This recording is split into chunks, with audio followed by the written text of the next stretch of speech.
Alhamdulillah wa salatu wa salam ala rasulillah ma ba'd.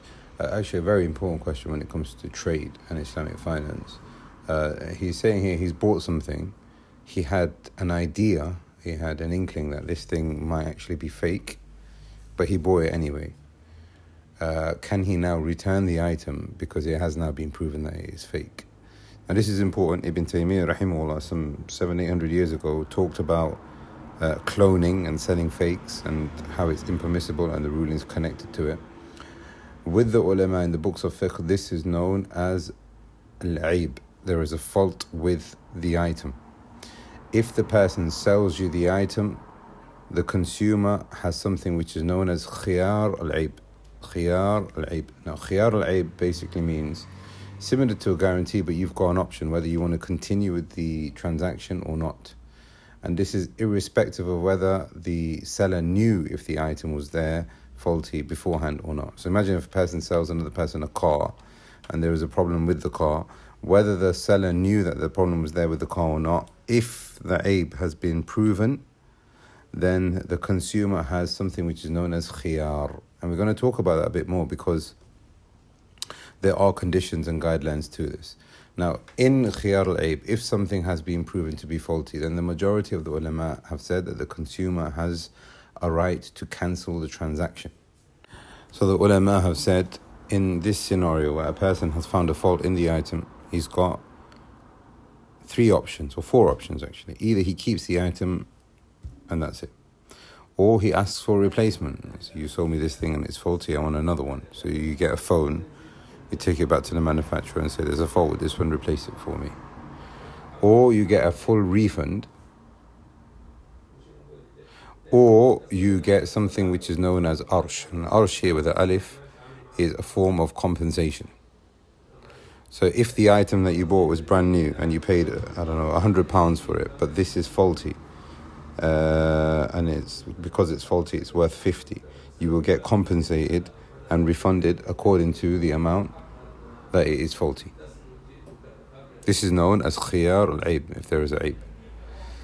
And this is irrespective of whether the person knew whether the item was faulty or not. I mean, the seller, whether he knew it was faulty or not. If the seller says, no, it wasn't faulty,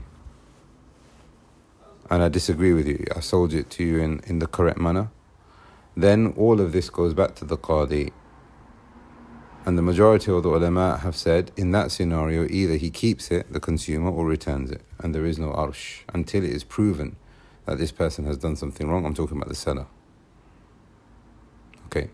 Last mas'ala when it comes to khiyar al-aib though, if the consumer knew that it is faulty, or had, like we said in the beginning, an inkling that it might actually not be legit, and didn't complain, and he accepted for it was, there is no khiyar al-aib with the ulama in this.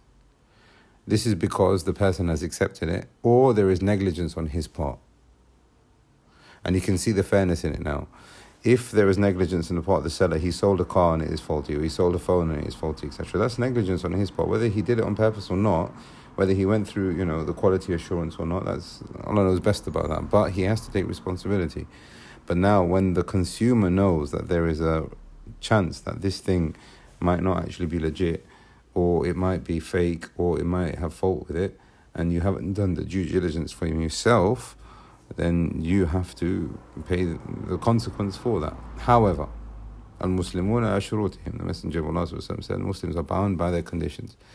If the person has said, if you have anything wrong with it, any complaints, even if you think it's fake and faulty afterwards, and you can still return it, then inshallah you can still return it. However, if the person has sold you the item and said, look, this is how it is, you can inspect it for yourself, and then you've accepted it, then clearly, like we have said, the ulama have said that there is no cancellation of that transaction from the consumer's point of view, because he's accepted it, and if he finds out that there is a fault with it afterwards, then that's due to him not looking at it properly. So this is known as khiyar al-aib, and these are some of the ahkam. Obviously there are more detail that we haven't been through here, but this is a general idea as to what it is when you find a fault with the item. We ask Allah subhanahu wa ta'ala that He rectifies for us our affairs, and that He makes our transactions halal, and He blesses us with everything that he gives us. Wallahu a'lam. Sallallahu ala nabiyyina Muhammad.